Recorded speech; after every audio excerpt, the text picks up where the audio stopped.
में 77 दिन बाद ताजमहल को पर्यटकों के लिए खोला गया, लेकिन कोरोना के कारण कम संख्या में लोग ताजमहल देखने आ रहे हैं। विश्वदायी इमारत ताजमहल पूरी दुनिया में अपना एक मुकाम रखती है, पर इन दिनों कोरोना संकट के चलते ताजमहल वीरान है। संगमरमरी हुस्न की इमारत ताजमहल पर रोजाना हजारों पर्यटकों की भीड़ रहती थी, जिससे ताजमहल गुलजार रहता था, पर अब ताजमहल सुनसान पड़ा है। कोरोना संकट के चलते ताजमहल पिछले 2.5 महीने से ज्यादा बंद रहा। ताजमहल के जिन गेटों पर ताज दीदार के लिए कभी पर्यटकों की भीड़ रहती थी, आज वहां वीराना है। जिन टिकट की खिड़कियों पर लाइन देखी जाती थी, तो टिकट खिड़की बंद पड़ी है। ताजमहल के आसपास बने बाजारों में रौनक रहती थी, वहां भी सन्नाटा पसरा हुआ है। ताजमहल के साए में बसे रोजगार भी इन दिनों बंद पड़े हैं और लोग बेरोजगारी की कगार पर हैं। ताजमहल दुनिया से आने वाले पर्यटकों को दीदार कराता था और साथ यहाँ के लोगों को रोजगार देता था, पर इन दिनों सब कुछ ठप है। विनोद कुमार, आगरा समाचार 24। सैयद मुनव्वर अली, अध्यक्ष राष्ट्रीय स्मारक सुरक्षा समिति।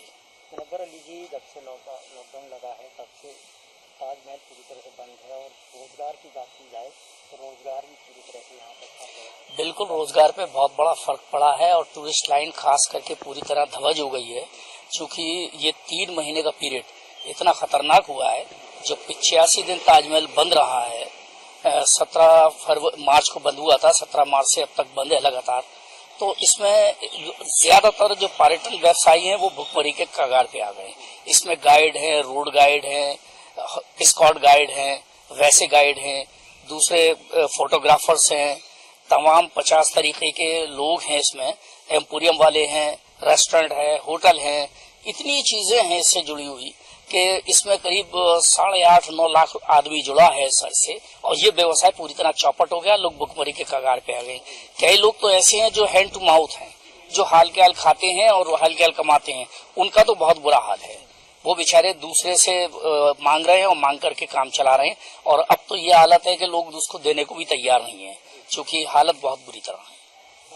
अब तक जो है सबसे बड़ी बंदी देखी जा रही है ताजमहल की है, क्या कहना चाहेंगे? ताजमहल की बंदी ये पहली बार हुई है। बंद हुआ 1 हफ्ते के लिए हुआ, सफाई के दौरान हुआ 88 में। इसके बाद अभी बीच में बंद हुआ 1971 में, तब पाकिस्तान से युद्ध हुआ था, उस समय हुआ। लेकिन ऊपर खाली काली चादर डाल दी गई थी और लोग ताजमहल आराम से निहार सकते थे। ऐसी बंदी कभी नहीं देखी कि 3 महीने तक बंदी रही हो ताज की, जो इस बार हुई है। और इस बार की बंदी से वाकई लोग हाहाकार मचा उठे हैं और लोगों को बहुत बुरी तरह तोड़ कर रख दिया है, और खास करके व्यवसायियों को इसमें तोड़ के रख दिया है। अगर रोजगार की बात की जाए, स्मारक के अलावा अगर मॉल्स हैं, शॉपिंग मॉल्स हैं, उन्हें खोलने की अनुमति दीजिए। और सबसे बड़ी जो राजस्व की अगर भरपाई होती है तो वो ताजमहल है, इसके अलावा जो अन्य स्मारक हैं उनसे होती है, तो सरकार को कहीं ना कहीं छूट देनी चाहिए थी। बिल्कुल सरकार को छूट देनी चाहिए, और मुझे उम्मीद ही नहीं पूरा भरोसा है कि यदि हम पर ऐसे छोड़ दिया जाए तो हम लोग इसे बहुत अच्छी तरह संभाल लेंगे।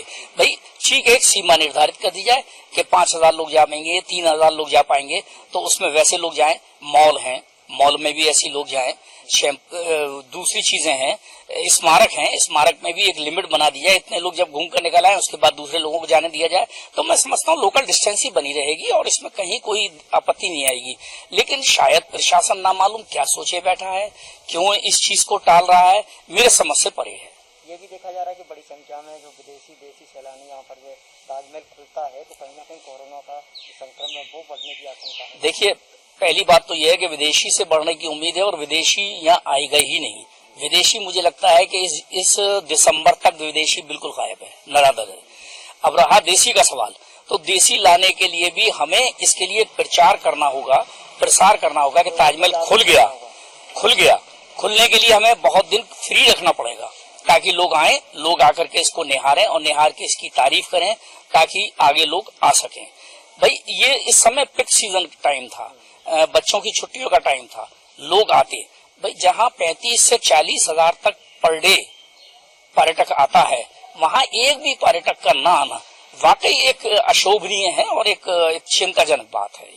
मुझे लगता है कि इससे प्रशासन को नुकसान ही हो रहा है, क्योंकि पथकर नहीं मिल रहा है। पथकर निधि यहाँ बनी हुई है, किसी भी स्मारक से पथकर नहीं मिल रहा है, किसी भी स्मारक से टिकट का पैसा नहीं मिल रहा है। तो ये सब सारी चीजों का नुकसान प्रशासन को भी हो रहा है, ऐसा नहीं है कि जनता को ही हो रहा है। अगर व्यवसायियों को नुकसान है व्यवसाय का, तो प्रशासन को भी नुकसान है। ताजमहल के आसपास जो छोटे दुकानदार हैं वो पूरी तरह से बंदी में? बिल्कुल पूरी तरह लॉकबंदी में है और पूरी तरह से सबने कारोबार बंद कर रखा है, दुकानें पूरी तरह बंद हैं और ये अशोभनीय बात है कि इतना बड़ा स्मारक जहाँ के विश्व के लोग आते हैं वो बंद हो, तो ये एक बड़ी दुख की बात है। और यहाँ पर्यटकों के लिए बल्कि मैं समझता हूँ कि जितनी सुविधाएं देनी चाहिए उतनी सुविधाएं ना दे करके इसको बंद करके बहुत बुरा किया है। आसपास के लोगों की बात की जाए जो दुकानदार हैं वो अपना रोजगार किस तरीके से, अपना खान पीन और पालन पोषण किस तरीके से कर रहे हैं? देखिए लोग यूँ तो हर तरीके से कर लेते हैं अपना खाना पालन पोषण, लेकिन पालन पोषण करने वाला ये है कि उसे बेचारे को कहीं से कुछ मिल नहीं रहा है, ना तो कोई उसे उधार देता है और ना ही वो ले सकता है किसी से। असल में लो क्वालिटी का आदमी जो है वो एक बार को मांग लेगा, लेकिन जो मीडियम क्लास है, मीडियम क्लास के मध्यम वर्ग के लिए बहुत ज्यादा मुश्किल है किसी से मांगना और वो इसी शर्म में अपने बेचारा मरता चला जाता है। आने वाला नतीजा ये है कि उसको बेचारे को भुखमरी पे रहना पड़ रहा है, मजबूर है वो।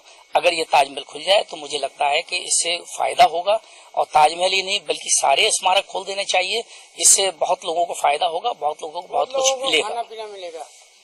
फिरोजाबाद में लॉकडाउन